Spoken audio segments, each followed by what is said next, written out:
በአባቱ ጀናዛ ፊት ላይ አክታውን የተፋው ልጅ ታሪክ ሱብሃንአላህ ምን ይሆን? ሼኽ አባስ ይቀጥላሉ። شوفوا أقوى منها باختصار.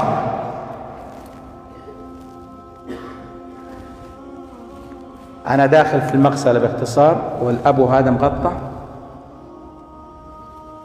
بالله، وفي 2 من أولاده و2 من أخوانه.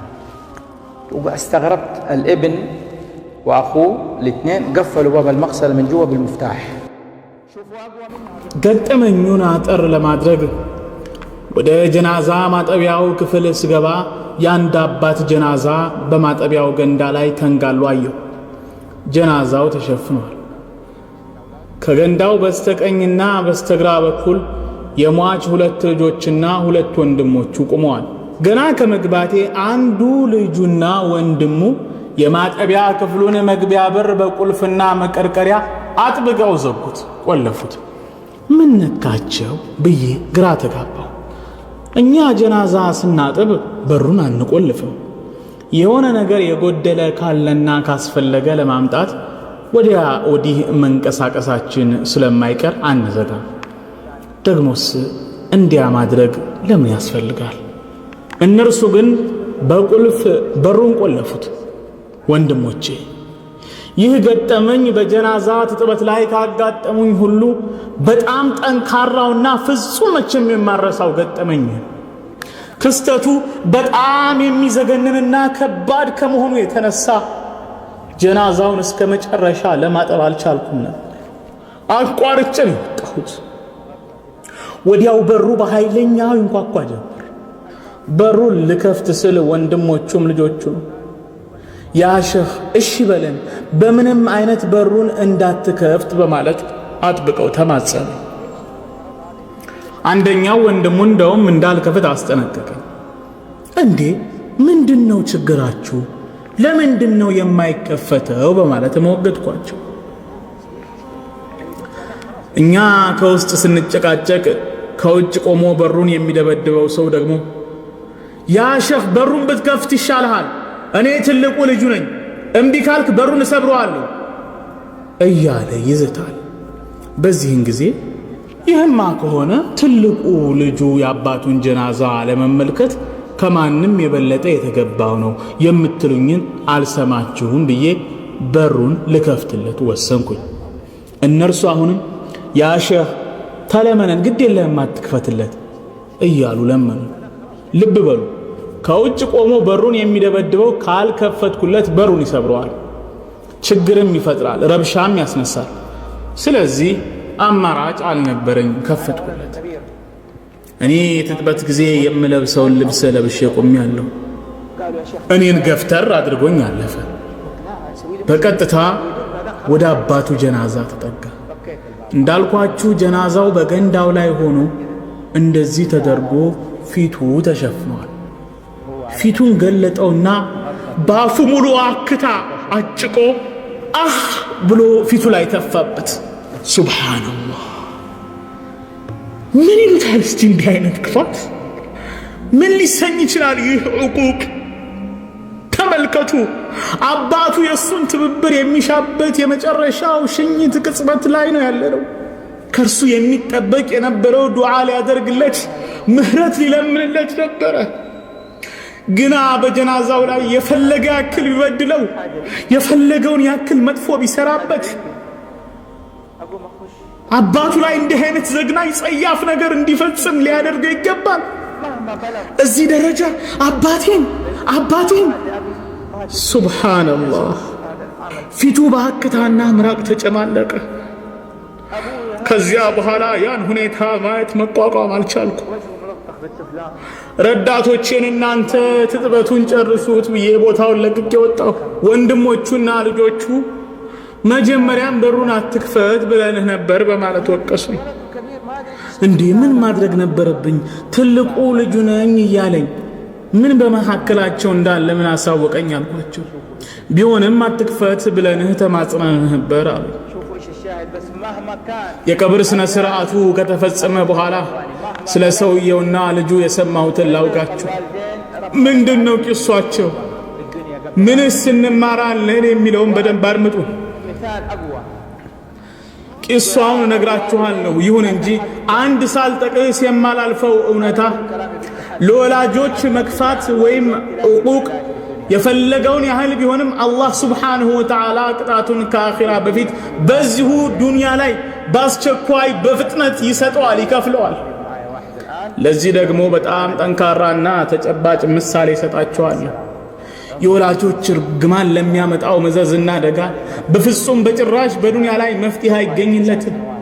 እኔ በዚህ እወራረዳለሁ፣ በጭራሽ መፍትሄ ወይም መድኃኒት አይኖረውም። ማስረጃህ ምንድነው ያ ሼኽ? የወላጆች ዱዓ የሚያስከትለው አደጋ መፍትሄ አይኖረውም ለማለት የሚያስችልህ ማስረጃህ ምንድነው ትሉኝ ይሆናል። ማስረጃ የሚፈልግ ካለ ከኔ ጋር አሁን ሄደን ላሳየው እችላለሁ። ማስረጃው እኔ ነኝ። የራሴ ገዛ ወንድሜ እድሜ 50 ዓመቱ ነው። ሐየ ሰላም መንደር በአስፋልት ላይ ሲንገላወድ ታገኙታላችሁ። ያላወጣሁት ወጪ የለም እንዲድን፣ ያልወሰድኩበት ቦታ የለም። በጧይፍ ለ9 ተከታታይ ዓመታት ሕክምና ተከታትሏል። በኤሲያ ሀገሮች ሕክምና ያገኛል በተባለበት ሀገር ሁሉ ይዤው ዙሬያለሁ። ግን ምንም መፍትሄ አልተገኘለትም። ሊድን አልቻለም። ምክንያቱ ምንድነው?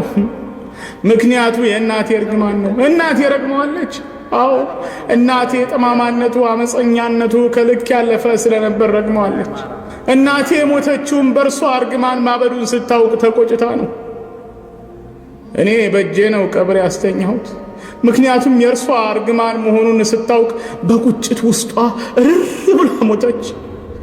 እኔ በእጄ ነው ቀብር ያስተኛሁት። ምክንያቱም የእሷ እርግማን መሆኑን ስታውቅ በቁጭት ውስጥ እርር ብላ ሞተች።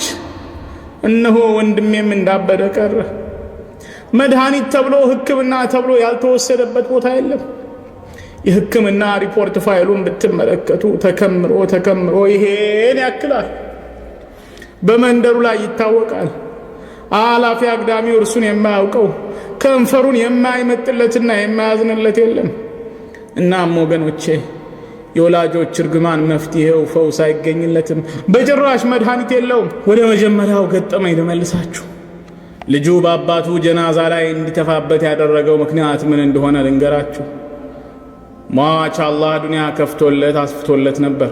እናም ባለ 4 ፎቅ ህንፃ አስከንብቶ ልጆቹም በሙሉ ወንዶቹንም ሴቶቹንም በዚህ ህንፃ ላይ እንዲኖሩ አደረገ። ኪራይ የለባቸው፣ የማብራት አይከፍሉ፣ ሁሉ ነገር በነፃ እንዲኖሩ ተደረገ።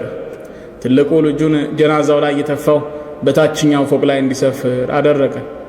አባቱም እናቱም የዋሆች ናቸው። በዚያ ላይ አርጅተዋል፣ ሸምግለዋል። እናም አገራማን ብለው የልጃቸው ሚስት ጋር እየመጡ እስቲ ቁርስ ስሪልን፣ ጋህዋ አፍይልን እያሉ እንደ ልጃቸው ቆጥረዋት ሳይከብዳቸው ያዟታል። ጓደኞቼ መጥተዋል፣ ሻይ አፍልተሽ ስጫቸው። የልጃቸው ሚስት ጋር እየመጡ እስቲ ቁርስ ስሪልን፣ ጋህዋ አፍይልን እያሉ እንደ ልጃቸው ቆጥረዋት ሳይከብዳቸው ያዟታል። ጓደኞቼ መጥተዋል፣ ሻይ አፍልተሽ ጣራ ላይ ይዘሽልን ይሏታል። እናትየዋም ነይ እስቲ ጸጉሬን ፍችልኝ፣ ጎንጉኝልኝ እያለች እንደ ልጇ ነፃ ሁና ታዛታለች፣ ትልካታለች። ልጅ ከስራ ሲገባ ሚስት ሆዬ በነገር ትጠዘጥዘው ገባ፣ እናትና አባትህን ጧሪ ያደረከኝ እያለች ሁል ቀን ትጨቀጭቀዋለች። ምንም ሰላም ሊያገኝ አልቻለም። ሰላም ነሳችው። በመጨረሻም ቤት ተከራይቶ ከወላጆች ቤት ሚስቱን ይዞ ወጣ። በዚህን ጊዜ አባት በጣም አዘነ። የበኩር ልጄ መጀመሪያ ልጄ ለሚስቱ ብሎ እኔን ተወኝ በማለት ተበሳጨ። ለቁራሽ ዳቦና ለሻይ ብሎ የሚስቱን ወሬ ሰምቶ እኛ ወላጆቹን ተወን በማለት ተብከነከነ። ከዚያም ልጆቹን ሰበሰበ። በእርግጥ ሰብስቧቸው የፈጸመው ስህተት ነው። ያው ሰው ሲበሳጭ ይስታል። ልጆቹን በሙሉ ጠርቶ ከሰበሰበ በኋላ እንደዚህ አለ። አሁን የጠራኋችሁ ላወርሳችሁ ወይም ልትወርሱ አይደለም። ወራሽ አስወራሽ አሁን የለም። ዛሬ ለእያንዳንዳችሁ በሕግ የጸና የስጦታውን ልሰጣችሁ ነው የጠራኋችሁ አላቸው። ይህን ህንፃ ለዘይድ፣ ይሄኛውን ድርጅት ደግሞ ለኡበይድ፣ መዲና ያለውን የእርሻ ማሳ ለሁሳ በሚል ሀብትና ንብረቱን በሙሉ ለልጆቹ በስጦታ መልክ አከፋፍሎ ጨረሰ። ለዚህ ለትልቅ ልጁ ግን አንዲት ሽራፊ ሳይሰጠው በባዶ አሰናበተው። ምንም ነገር በውሉ ላይ አልጻፈለትም። ይህ ነበር ልጅ ለአባቱ እንደዛ አይነት ደረጃ የደረሰ ጥላቻና ቂም እንዲቋጥር ያደረገው። ሱብሃንአላህ በጣም የሚያሳዝንና የሚያስደነግጥ ነው ወገኖቼ። አላህ ሱብሓነሁ ወተዓላ ከዚህ ታሪክ የምንማርበት አላህ አድርገን። የወላጆቻቸውን ሐቅ ከሚወጡት አላህ ያድርገን። አሚን።